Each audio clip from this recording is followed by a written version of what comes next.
Welcome back दोस्तों। आज मैं आपके सामने 2022 में रिलीज हुई बैचलर मूवी को लेकर आया हूँ, जो बहुत दिनों से लाने की कोशिश कर रहा था। तो चलिए बिना टाइम के लेट्स स्टार्ट। उससे पहले उठा दो प्यार फॉर इंस्टाग्राम। कहानी की शुरुआत में ही एक छोटे से कोटेशन को दिखाया जाता है।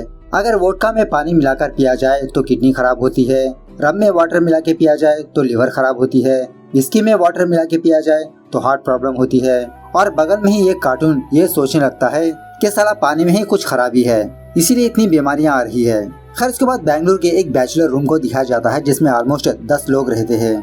सारे लोग IT एम्प्लॉयज होते हैं। सो आधी रात को सैम नाम का एक बंदा अपने लैपटॉप के जरिए से एक फॉरेन लेडी को अपना इंटरव्यू देते रहता है।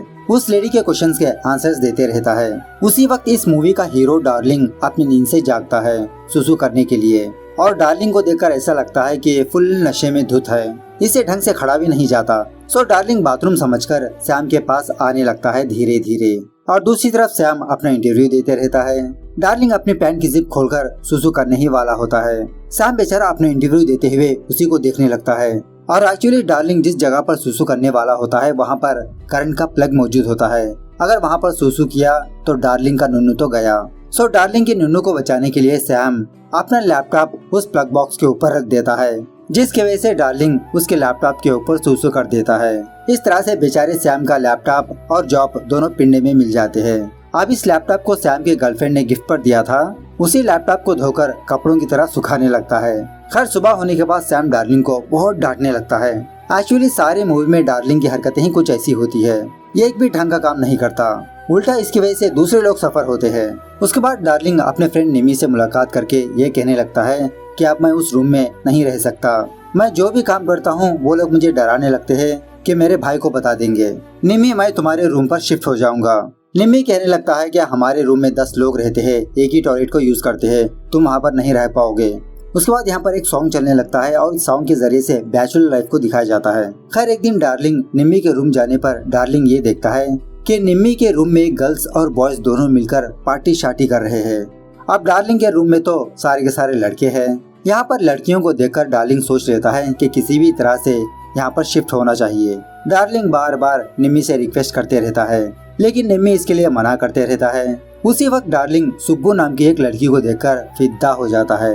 अब तो ये पक्का डिसाइड हो जाता है कि किसी भी तरह से निम्मी के रूम में शिफ्ट हो जाएगा, लेकिन निम्मी इसके लिए मना करते रहता है। खैर अब कुछ दिनों बाद निम्मी और उसकी गर्लफ्रेंड रूमी फॉरेन जाने वाले होते हैं। सो रूम में सुब्बू को अकेला रहना पड़ता है। डार्लिंग दोबारा निम्मी से रिक्वेस्ट करने पर निम्मी सुब्बू को कन्विंस कर ही लेता है कि डार्लिंग तुम्हारे रूम में शिफ्ट होगा। सो सुब्बू कुछ कंडीशंस को रखकर डार्लिंग को अपने रूम में रहने के लिए परमिशन देती है। जब निम्मी और रूमी फॉरेन चले जाते हैं, उसी रात डार्लिंग सुब्बू के रूम शिफ्ट होने लगता है। रूम में जाने से पहले डार्लिंग एक मेडिकल स्टोर आकर कंडोम खरीदने लगता है। ये सीन बहुत ही फनी है, मतलब नए भिखारी को भीख की जल्दी। खैर अब स्टार्टिंग में सुब्बू डार्लिंग से कुछ भी बात नहीं करती, बस ये अपने काम में बिजी रहती है। ऑफिस जाती, अपना काम देखती, दोबारा रूम आती, दोबारा अपना काम देखती। एक दिन सुब्बू की तबीयत बहुत बिगड़ जाती है। डार्लिंग सुब्बू के करीब रहते हुए इसकी बहुत केयरिंग करने लगता है। सो देखते ही देखते ये दोनों एक दूसरे के बहुत करीब आने लगते हैं, एक दूसरे से प्यार भी करने लगते हैं। चुम्मा चाटी कांड वांड का प्रोग्राम सब कुछ चलने लगता है। खैर एक दिन डार्लिंग के भांजे का कुछ फंक्शन चलने वाला होता है उसके गांव में। डार्लिंग की बड़ी बहन इसको अपने गांव बुलाने लगती है। सो डार्लिंग सुब्बू से कहने लगता है कि मैं घर जाने के बाद तुमको रेगुलरली कॉल नहीं कर सकता, तुम मुझे कॉल मत करो, मैं खुद तुमको कॉल करूंगा। इस तरह से डार्लिंग के फोन में जो private videos, photos, voice message होते हैं वो सब कुछ डिलीट करके अपने गाँव जाता है। डार्लिंग के साथ साथ इसके काफी सारे दोस्त भी वहाँ पर आते हैं। इन सारे दोस्तों में बहुत मस्ती मजाक चलती रहती है। उसी रात डार्लिंग की माँ डार्लिंग से कहने लगती है, बेटा तुम भी हमारे साथ दुबई आ जाओ ना, सारे लोग एक ही जगह पर रहेंगे। लेकिन डार्लिंग कुछ भी जवाब ही नहीं देता। खैर फंक्शन वाले दिन सुब्बू डार्लिंग को बार बार कॉल करने लगती है। डार्लिंग फोन पिकअप करके सुब्बू को डांटने लगता है, क्यों इतनी बार कॉल कर रही हो। सुब्बू एक शॉकिंग न्यूज बताने लगती है कि यह प्रेग्नेंट है। दूसरे दिन डार्लिंग बेंगलुरु आकर सुब्बू को लेकर हॉस्पिटल जाता है अबॉर्शन करवाने के लिए। डॉक्टर सुब्बू का चेकअप करके सुब्बू से कहने लगती है कि तुम तो बहुत लकी हो, तुमको ट्विंस पैदा होने वाले हैं, तुम भी सुनो इन दोनों की हार्ट बीट। इस तरह से बच्चों की हार्ट बीट सुनाने लगती है। सुब्बू को ये कुछ अलग ही फीलिंग महसूस होती है। बाहर आकर सुब्बू डार्लिंग से यही कहने लगती है कि हम इन बच्चों के माँ बाप बनेंगे, इनको हम अबॉर्ट नहीं करेंगे।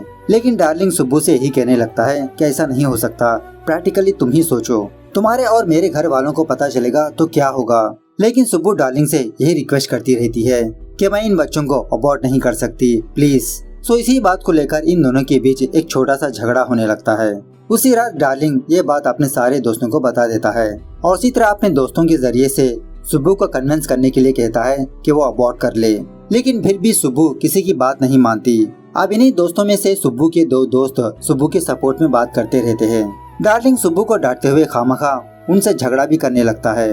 बहुत हंगामा खड़ा करने के बाद फाइनली सुब्बू मान जाती है कि दूसरे दिन डॉक्टर का अपॉइंटमेंट ले लो। इस तरह से दूसरे दिन डार्लिंग, सुब्बू और कुछ दोस्त हॉस्पिटल जाते हैं और जब डॉक्टर सुब्बू को ऑपरेशन थिएटर में बुलाने ही वाली होती है, सुब्बू बिना किसी को दिखे हॉस्पिटल से भाग जाती है।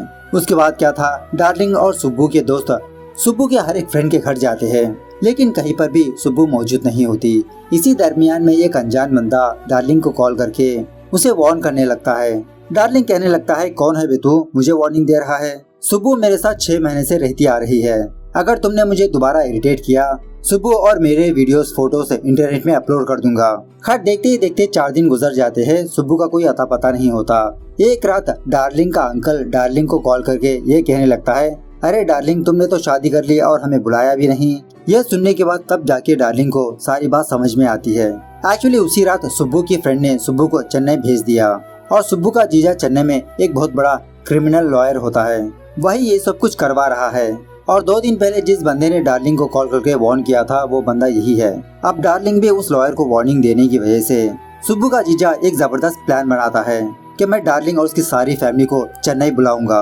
अगर कोर्ट में लिविंग रिलेशनशिप की बात आई तो केस की इतनी अहमियत नहीं होगी। सो लॉयर डार्लिंग और सुब्बू की एक फेक मैरिज सर्टिफिकेट क्रिएट करता है और उसी तरह सुब्बू के फोन में जो प्राइवेट मैसेजेस, वीडियोस, इमेजेस होते हैं, वो सब कुछ हासिल कर लेता है और कोर्ट में डोमेस्टिक वायलेंस के नीचे डार्लिंग के खिलाफ केस ठोक देता है। और यही पर बस ना करते हुए सुब्बू प्रेग्नेंट है ये बात छुपा देता है और इसी तरह कुछ लोकल पुलिस वालों को अरेंज करके डार्लिंग की फैमिली दुबई जाने वाली होती है ना, उन सारे लोगों के पासपोर्ट हासिल करके उन सारे लोगों को चेन्नई बुलवा लेता है। खैर पहले सुनवाई के दिन सुब्बू का जीजा सुब्बू को एक व्हीलचेयर में कोर्ट में प्रवेश करता है और जज साहब से कहने लगता है कि जज साहब, डार्लिंग ने मेरी क्लाइंट सुब्बू को बहला फुसलाकर शादी कर लिया। उसके बाद दहेज के लिए इसको टॉर्चर करने लगा।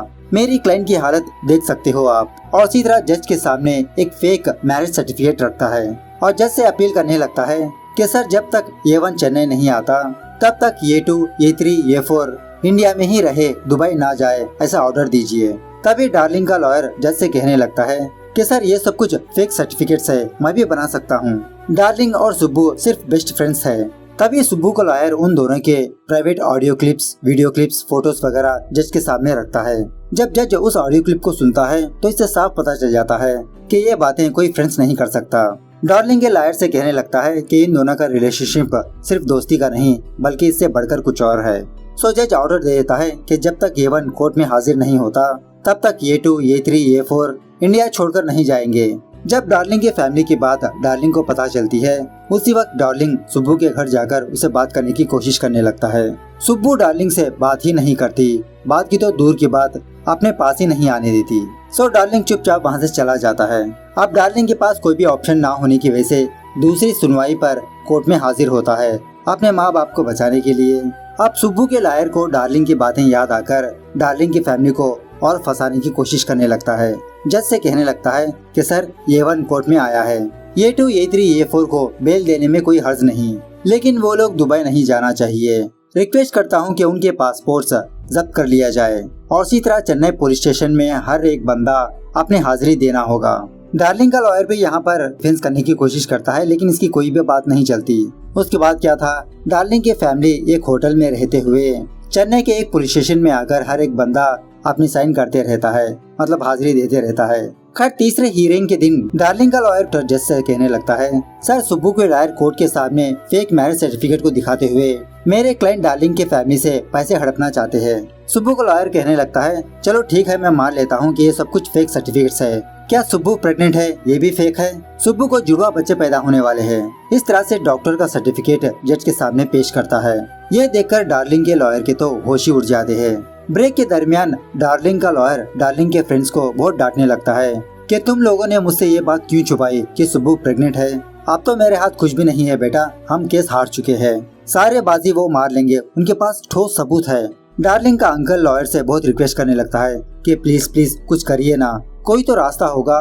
डार्लिंग का लॉयर कहने लगता है कि अब इससे बाहर निकलने का सिर्फ एक ही रास्ता है, कोर्ट में हमको ये प्रूव करना होगा कि डार्लिंग नामर्द है। अगर ऐसी कोई सर्टिफिकेट तुम में से कोई ला देगा, बाकी सब कुछ मैं संभाल लूंगा। सो डार्लिंग का लॉयर कोर्ट में आकर जज के सामने यही बात बता देता है कि मेरा क्लाइंट डार्लिंग नामर्द है। यह सुनने के बाद सुब्बू डार्लिंग को बहुत ही नीचे नजरिए से देखने लगती है। अपने आप को बचाने के लिए डार्लिंग इस कदर नीचे गिर चुका है। तभी सुब्बू को लॉयर कहने लगता है क्या डार्लिंग नामर्द है, तो फिर क्या हम डीएनए टेस्ट करवाएं? डार्लिंग का लॉयर कहने लगता है अरे जज साहब, सारे कोर्ट में मेरा क्लाइंट कबूल कर लिया कि ये नामर्द है, अब मेरे क्लाइंट को और जलील करने के लिए क्या डीएनए टेस्ट करवाओगे आप लोग? खैर जज कहने लगता है कि आप लोग एक गवर्नमेंट हॉस्पिटल से ये सर्टिफिकेट ला दो कि डार्लिंग नामर्द है। खैर दूसरे दिन से ही डार्लिंग, उसका अंकल, उसके सारे फ्रेंड्स हर एक हॉस्पिटल जाकर ये सर्टिफिकेट हासिल करने की कोशिश करने लगते हैं कि डार्लिंग नामर्द है, और वो भी रिश्वत देकर। लेकिन कोई भी डॉक्टर इसके लिए राजी नहीं होता। सारे रास्ते बंद होने के बाद डार्लिंग के दोस्त सुब्बू के लॉयर के पास जाकर उसे रिक्वेस्ट करने लगते हैं कि आप केस वापस ले लो, हम आप लोगों से माफी मांगते हैं। डार्लिंग सुब्बू से माफी मांगेगा, लेकिन इसके बावजूद भी सुब्बू को लॉयर केस वापस नहीं लेता। डार्लिंग के फैमिली को और जलील करना चाहता है, जैसे सुब्बू की फैमिली सफर हुई थी।